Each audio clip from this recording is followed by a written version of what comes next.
Welcome to The Inquiry with me, Paul Connolly. Each week, one question, 4 expert witnesses and an answer.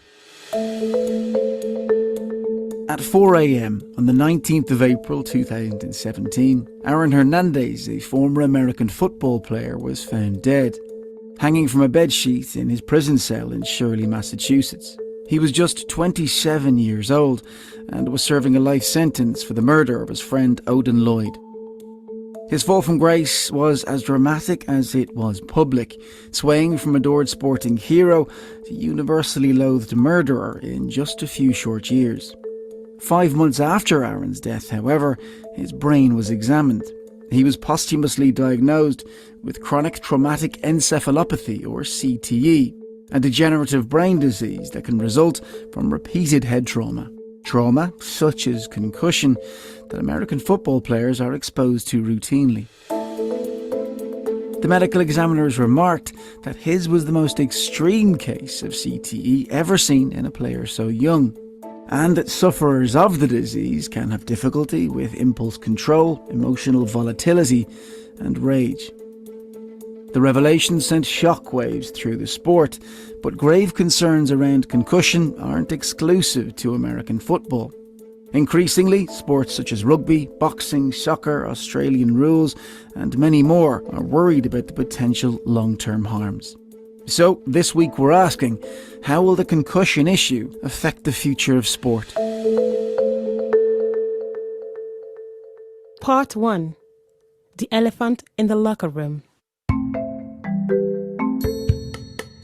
A concussion is a type of traumatic brain injury caused by a bump, blow, or jolt to the head or hit to the body that causes the head to move back and forth. Dr. Chris Nowinski, our first expert witness, is a neuroscientist and advocate who's been involved in extensive research around concussion in sport. It changes the way your brain functions on a chemical and metabolic level, and sometimes it can actually cause physical damage to the brain. And it changes how you think, how you feel, how you perceive the world. Dr. Nowinski is also co-founder and executive director of the Concussion Legacy Foundation, a non-profit organisation that aims to solve the concussion crisis. In most cases, the effects are immediate in the sense that they appear within seconds or minutes, but it can take hours for symptoms to show up and sometimes even days. When you are in a traumatic collision, you get a burst of adrenaline, your body tries to recover, and so you don't feel the problems right away. Like so many others, it was a personal trauma that led him to such a specific area of study. Between 2001 and 2003, he was a professional wrestler with World Wrestling Entertainment, better known as WWE. He grappled under the alias Chris Harvard. A kick to the head in June 2003 gave me permanent post-concussion syndrome. I actively lied about how horrible I felt for weeks until I developed REM behavior disorder, which means you act out your dreams. Your body no longer becomes paralyzed when you're dreaming, and I hurt myself. And that's something that actually has stuck with me to this day. That injury forced him into early retirement, but ignited a fascination in the long-term effects of head trauma amongst pro athletes. He first turned his attention to the richest and the most popular sport in the States, American football. The NFL first started publicly addressing concussions in the 1990s when 3 of the top NFL players all had concussions and had to end their careers. They were quarterbacks. And out of that, they started what they called a mild traumatic brain injury research committee. The studies that the NFL was publishing on concussions were designed to find nothing wrong with concussions. In 2002, though, a Nigerian-born forensic pathologist, Dr. Bennett Omalu, made a discovery that would force the NFL, and indeed the world, to sit bolt upright and take notice. He'd been tasked with performing an autopsy on the body of legendary Pittsburgh Steelers centre Mike Webster, who had died following years of mood disorders which spilled over into depression, cognitive and intellectual impairment, and suicide attempts. Though Webster's brain appeared normal at autopsy, further investigation revealed evidence of a condition first found in boxers called dementia pugilistica. It's now more commonly known as CTE. It wasn't until 3 years later, however, that Dr. Omalu published his findings in the journal Neurosurgery. Unfortunately, CTE cannot decisively be diagnosed in someone while they're still alive. When the CTE research became part of the national conversation, the NFL tried to bury it. They tried to claim it wasn't real. They tried to claim it was misdiagnosed Alzheimer's. They tried to make all sorts of accusations around the work. 3 scientists, all with links to the NFL, tried to discredit Dr. Omalu's work and even demanded the article be pulled. They were, however, blindsided by the fact he'd already found a second brain to examine, that of former Steelers guard Terry Long, who died at 45. Same morgue, same methodical approach, same end result. Dr. Omalu's tireless crusade to uncover the truth has since been adapted for a major motion picture, Concussion, in which he was played by Will Smith. Inspired in part by those events, Dr. Nowinski went on to establish the Boston University CTE Centre, the world's only research centre dedicated solely to the study of the disease. There, at what's called the Brain Bank, they dissect and examine brains, more than 700 of which belong to former American footballers. Incidentally, it's here that Aaron Hernandez was diagnosed with CTE. In 2012, with medical evidence now piled high, a class action lawsuit was filed on the behalf of more than 4,500 ex-players against the NFL, each of whom claimed to be suffering from serious medical conditions linked to repeated head trauma. The NFL agreed to an out-of-court settlement worth $765 million in 2014. But that figure has since swollen to $1 billion. A key condition of the settlement allows the NFL to avoid admitting any fault on their part. Since then, elite-level American football has been forced to adapt and to change. They've made nearly 50 health and safety-related changes to the game, almost all around trying to prevent concussions and CTE. We have concussion protocols in the NFL now so that there are 30 medical professionals at every game. There are people in the skybox watching players just to look for concussion signs. One of the big changes they made was they've stopped hitting in practice almost entirely. So it used to be wasting thousands of head impacts in practice, and they've basically forced the NFL to relearn how to teach football and get guys prepared for the games without hitting them in the head. But Dr. Nowinski believes that more still needs to be done if the professionals of the future are to avoid a fate similar to those that went before them. The changes the NFL has made have not been replicated at lower levels. The vast majority of every NFL player's career is playing as a child, as a teenager, and in college. And if you don't make the changes there, you're really not going to make a dent in their future CT cases. The concussion debate tends to focus on contact sports at the more extreme end of the spectrum. But the risk extends to many other, perhaps less physical sports, and sometimes just one hard knock can be enough to change the course of a career and a life. Part 2. Game Changer. Rio was incredible. When Holly put that final goal in the back of the net, we all just charged towards her and it's just pure euphoria. Our second expert witness is Nicola White, a field hockey player and Olympic gold medalist who was instrumental in Great Britain's triumph in Rio de Janeiro in 2016. If you could bottle that emotion and sell it, you would literally be making millions because it's just the best feeling in the world. In 2018, however, during a warm-up game against Ireland ahead of the Commonwealth Games, Nicola was involved in a heavy collision with an opposition player. I sadly got hit in the first game of this series against Ireland, and didn't see the girl come in, and she obviously ran through my head. When I think back, I can still hear the thud, I can still kind of feel what happened, I can still take myself back, which is very difficult. Nicola tells me that her injury amounted to only the second diagnosed concussion of her career. This was, by a distance, more serious and long-lasting than the first. I started suffering headaches, nausea, light sensitivity, noise sensitivity. My balance was off. I just felt terrible. I always used to describe it like I was in an Alice in Wonderland. I just felt in such a warped world. It just felt relentless and it never stopped. 3 years on from that moment of impact, Nicola is still picking up the pieces. Despite seeking advice and treatment from specialists in the field of head trauma, many of her symptoms persist.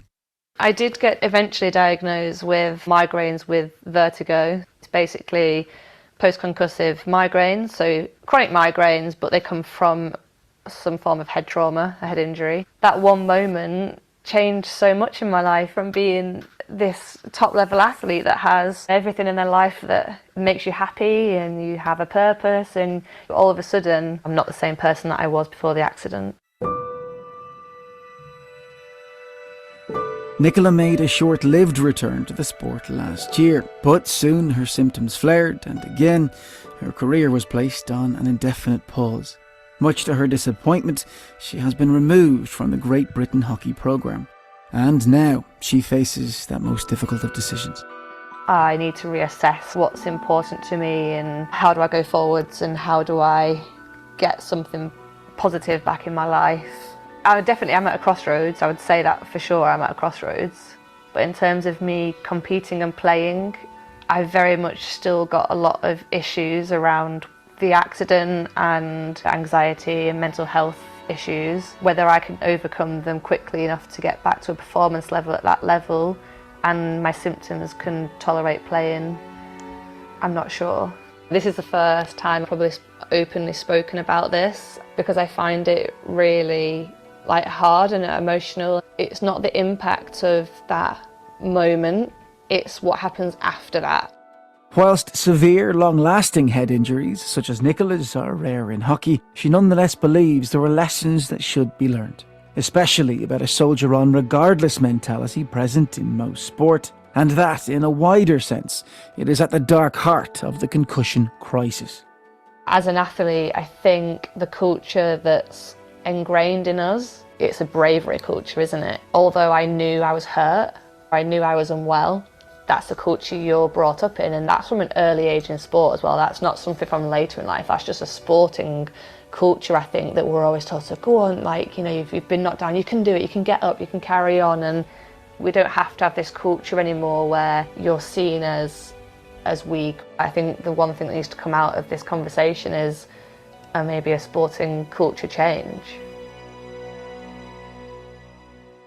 Part 3. All in the Mind. I am Professor Willie Stewart, consultant neuropathologist out of the University of Glasgow. Whereas Nicola White's concussion and resulting condition most likely stemmed from a single collision, our next expert witness has earned global recognition by exposing the harms of repeated impacts to the head, but not the kind sustained in full contact sports where heavy tackles come thick and fast. Instead, his focus was football or soccer. The study in question was titled Football's Influence on Lifelong Health and Dementia Risk, or FIELD for short. We studied a population of about 8,000 former professional footballers in Scotland and compared them to around 23,000 people in the population who were born in the same year, lived in roughly the same areas, but had never been professional footballers.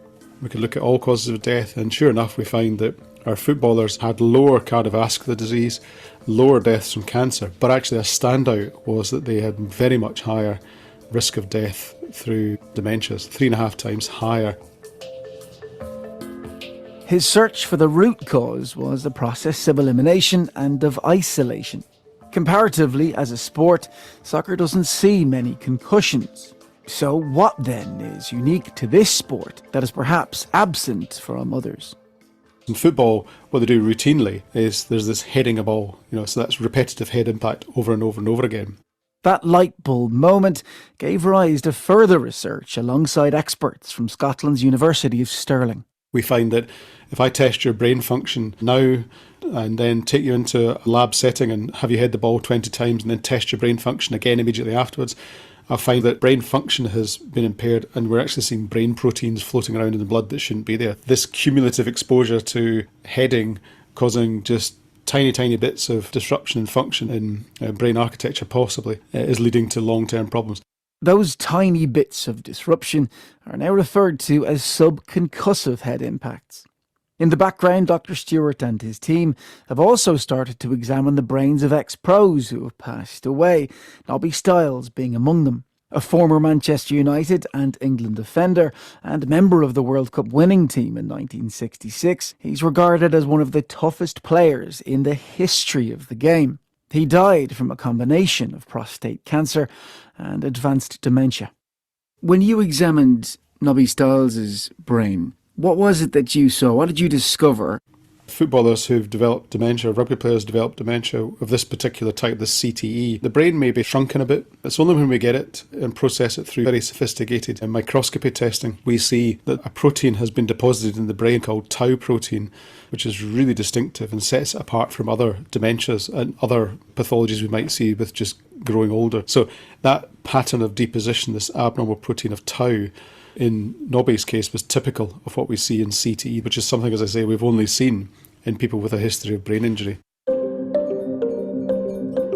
Crucially, that protein, tau, had also been found in the brains of American footballers examined by Dr. Bennett Omalu. Dr. Stewart has made several other discoveries specific to football, including one that debunks a widely circulated theory that older footballs, the kind that soak up lots of water, are in part to blame for brain disease in players from that era. Nonsense, he claims. In fact, the evidence suggests that modern balls have the potential to do more harm as they travel at much greater speeds. He's also concluded that women who play professional football face double the risk of concussion. And whilst he confesses to being surprised at the lack of research carried out on football's concussion crisis in other parts of the world, he believes there are potential solutions that could have a global impact. We're thinking of brains of athletes, footballers, rugby players, etc., in three phases. So the first phase is early life. The most important thing to do there is to get rid of as much head impact as humanly possible. Taking out heading from the game, no training and very little in matches. In adult level, let's cut back on training impacts as much as possible. So rather than do the 200 headers a week, maybe we can get away with 20 headers a week and still retain it for the game. What we're also now doing is thinking about prevention in midlife. So after the athlete left the sport, has accumulated the damage from head impacts, what can we do to try and counter the effects of that brain injury?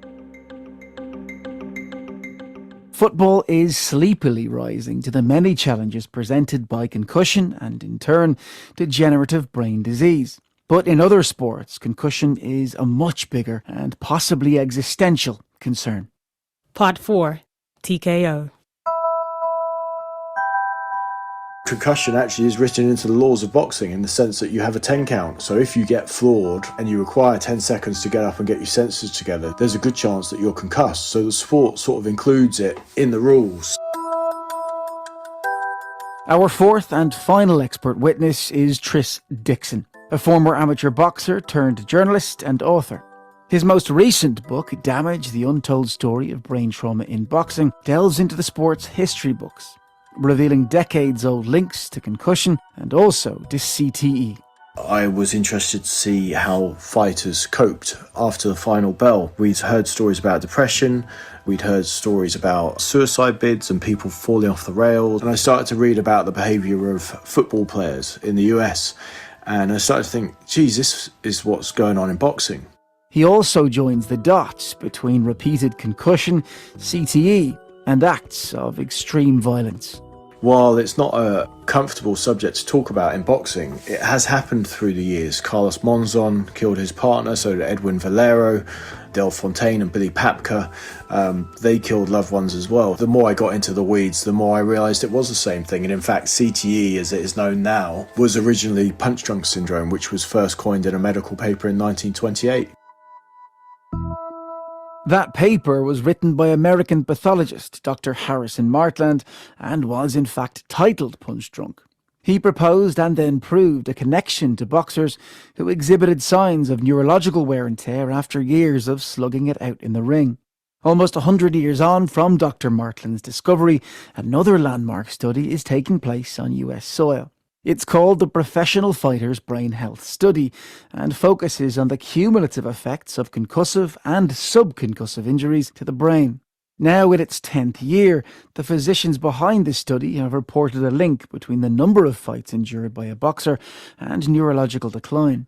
and that brain damage most commonly appears after 5 years of competitive fights. This study also aims to identify factors that make a fighter more likely to develop neurological disorders, whilst others seem to emerge unscathed. Muhammad Ali was obviously one of the flagship fighters who many wanted to retire after he beat Joe Frazier in their third fight, but he had more fights against Larry Holmes, Trevor Berbick and Leon Spinks, and he took, hundreds and hundreds more punches.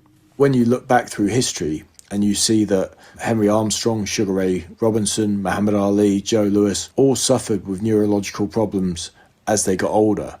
But what we also need to find out is, why can you have a fighter like George Foreman, who's now in his 70s, and as bright as a button after 2 long, hard careers? Why do some people seem to have a reserve that has kept them safe later in life? So, why hasn't boxing done more to protect its fighters from the ever-present threat of serious brain injury? Tris believes boxing's fragmented structure plays a major role. There's plenty of commissions, councils and federations, but no centralised governing body to set and then to enforce increased measures. But he also believes the sport, and those within it who pull the strings, turn a blind eye to the inconvenient and often painful truth. The NFL tried to argue against the science. Boxing just doesn't really do anything with it. The science is there. You can Google CTE in boxing. You can Google punch-drunk syndrome or dementia pugilistica. It's 2 other titles. I'm not sure that there is that motivation in boxing to actually utilise the science that's being produced at the minute. The World Medical Association, alongside the British Medical Association, has for years called for an all-out ban on the sport of boxing. Tris Dixon, however, doesn't agree and cites free will as the reason why. Muhammad Ali left behind a legacy, and if he could do it all again, he would. I spoke to the great Aaron Pryor's widow for the book, and Aaron would always say he wouldn't change a thing. And that's a recurring theme in the sport. It's these guys' lives, and that's how they want to live it. How will the concussion issue affect the future of sport? The answer, it seems, depends upon innovation and scientific discovery. If the means to identify tau protein in the brains of the living can be found, then CTE can be diagnosed in life rather than in death. And that could be transformative for world sport. In the meantime, the consensus is that limiting players, and indeed fighters' exposure to head trauma is a crucial first step. And that means letting the science lead reforms in everything from daily training sessions to competitive matches.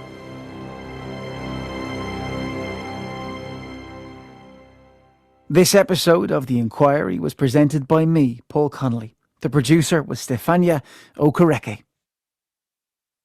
Moments that are always remembered. Moments that went unrecognised.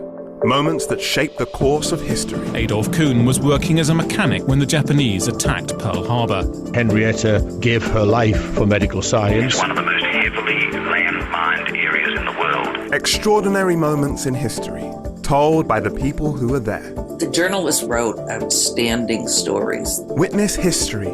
Just search for Witness History wherever you get your podcasts. Welcome